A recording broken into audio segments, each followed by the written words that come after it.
دعا سے پہلے آئیے چند لمحے خدا کے کلام کو سنیں اور پھر اسی کلام کی روشنی میں دعا کریں۔ زبور 136 ایک ہی سوچ کو بار بار دہراتا ہے۔ خداوند کا شکر کرو کیونکہ وہ اچھا ہے، کیونکہ اس کی شفقت ہمیشہ قائم رہتی ہے۔ یہ تکرار اس لیے نہیں کہ خدا بھول جاتا ہے، بلکہ اس لیے کہ انسان کا دل بھول جاتا ہے۔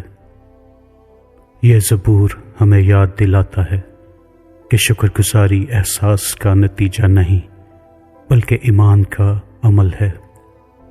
زبور 136 آپ کی زندگی سے شروع نہیں کرتا، یہ خدا کے کردار سے شروع کرتا ہے۔ وہ خداوند ہے، وہ معبودوں کا معبود ہے، وہ خداوندوں کا خداوند ہے۔ وہی ہے جو بڑے بڑے کام کرتا ہے، جس کے بغیر کائنات ایک لمحہ بھی قائم نہیں رہ سکتی۔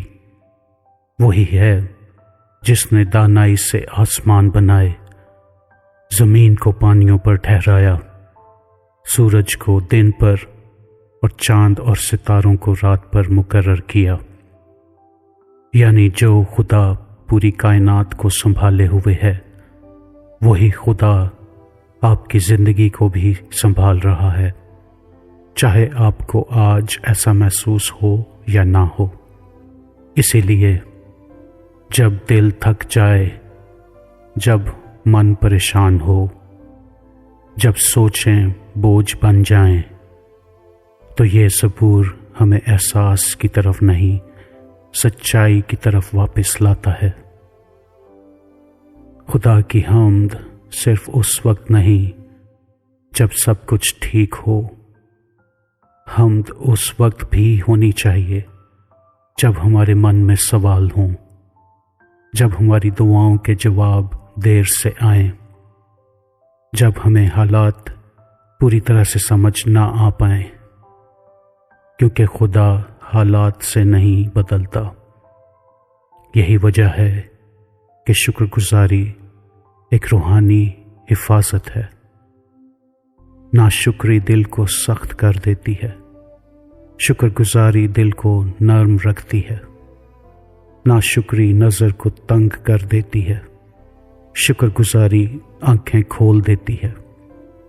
ناشکری انسان کو خود پر مرکوز کرتی ہے، شکر گزاری دل کو خدا کی طرف موڑ دیتی ہے۔ پہلا تھسلنیکیوں اس کا 5واں باب اور 18ویں آیت بالکل صاف کہتی ہے، ہر حال میں شکر ادا کرو کیونکہ یہی تمہارے لیے خدا کی مرضی ہے۔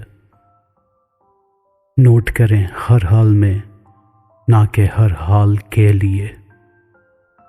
یعنی آپ درد کو انکار نہیں کرتے، لیکن درد کو خدا سے بڑا بھی نہیں ہونے دیتے۔ اگر آج آپ کے پاس کھانا ہے تو یہ خدا کی مہربانی ہے۔ اگر آپ نے آج سکون سے سانس لی تو یہ خدا کی مہربانی ہے۔ اگر آپ سوئے اور جاگے، یہ خدا کی مہربانی ہے۔ ہم اکثر ان چیزوں کو چھوٹا سمجھ لیتے ہیں جنہیں خدا روزانہ معجزے کی طرح چلا رہا ہے۔ یعقوب کا خط اس کا 1 باب اور 17ویں آیت یہاں کوئی ابہام نہیں چھوڑتی۔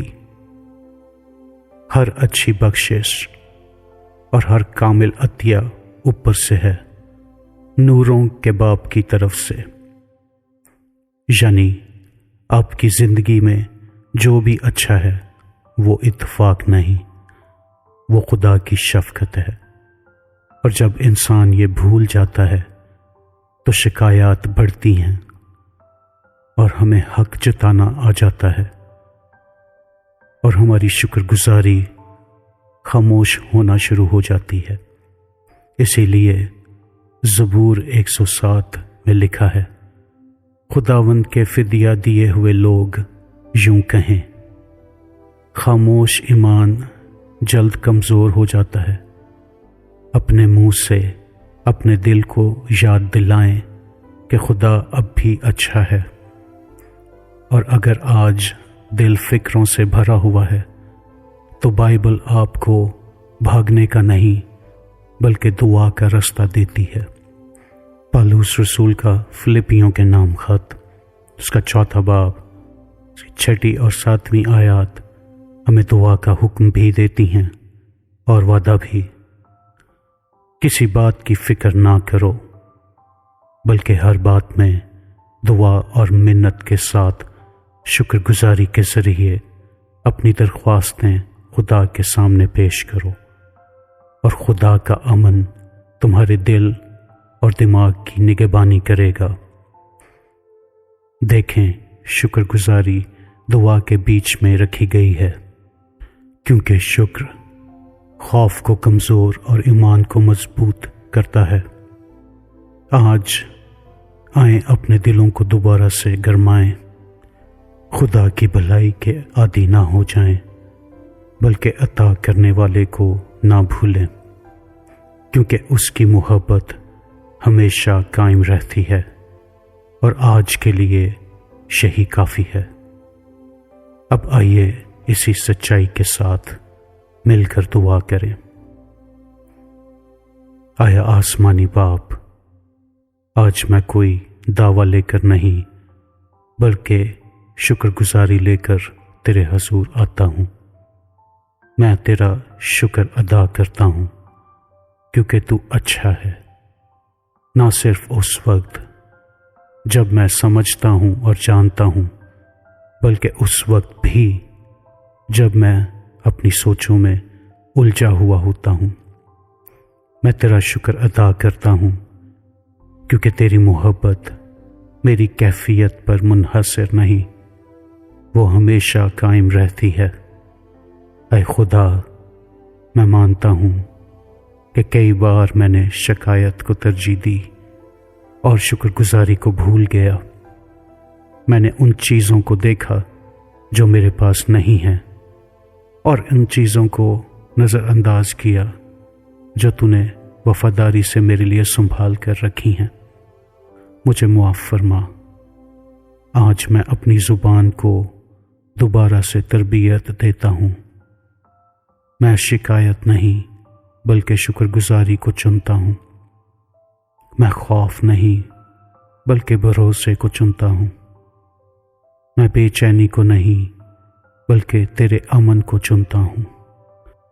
یسوع مسیح، تو نے فرمایا کہ میں اپنا امن تمہیں دیتا ہوں، ایسا امن جو دنیا نہیں دے سکتی۔ آج میں اس امن کو قبول کرتا ہوں۔ جب میرا دل تیز دھڑکتا ہے، جب میرا من گھبرا جاتا ہے، جب مجھے مستقبل دھندلا لگتا ہے، تو میرے دل اور دماغ کی نگہبانی کر۔ یسایہ نے کہا کہ پانی آئیں گے، آگ آئے گی، لیکن تو نے وعدہ کیا کہ میں اکیلا نہیں ہوں گا۔ اے خدا، میں تجھے مشکل کے لیے نہیں، تیرے ساتھ ہونے کے لیے تیرا شکر ادا کرتا ہوں۔ میں شکر ادا کرتا ہوں کہ تو ہر موسم میں وہی رہتا ہے۔ میں تیرا شکر ادا کرتا ہوں کہ جو مجھے آج سمجھ نہیں آ رہا تو اسے بھلائی کے لیے استعمال کر رہا ہے۔ رومیو 8واں باب اس سچائی کو میری ڈھال بناتا ہے۔ میں اپنے دل سے کہتا ہوں، خدا غلطی نہیں کرتا۔ اے باپ، میرے خیالات کو صاف کر اور میرے دل کو ٹھہرا دے۔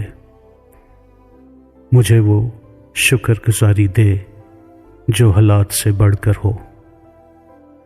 مجھے وہ ایمان دے جو اندھیرے میں بھی تیرا شکر ادا کر سکے۔ میں صلیب کے لیے تیرا شکر ادا کرتا ہوں۔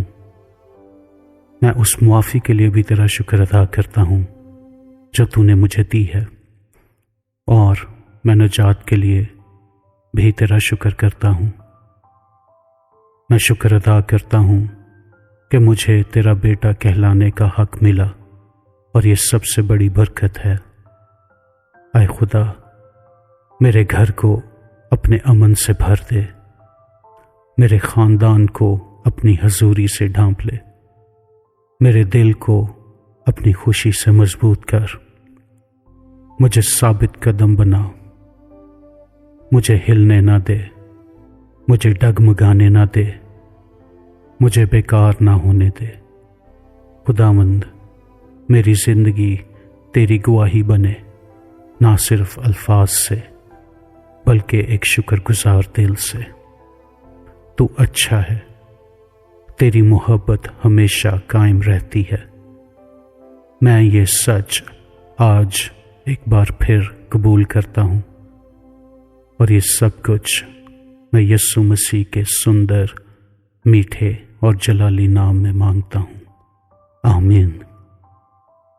اگر اس دعا نے آپ کے دل کو چھوا ہے تو اپنے ایمان کے اظہار کے لیے کامنٹس میں آمین ٹائپ کیجیے۔ میری دعا ہے کہ اس دعا میں شامل ساری برکات آپ کی زندگی میں یسوع نام سے شامل ہو جائیں۔ اور اگر آپ کی کوئی ذاتی دعا یا درخواست ہے تو کامنٹس میں لکھیں، ہم آپ کے لیے خوشی سے دعا کریں گے۔ مسیح یسوع کا اطمینان اور فضل آپ کے ساتھ ہمیشہ ہوتا رہے۔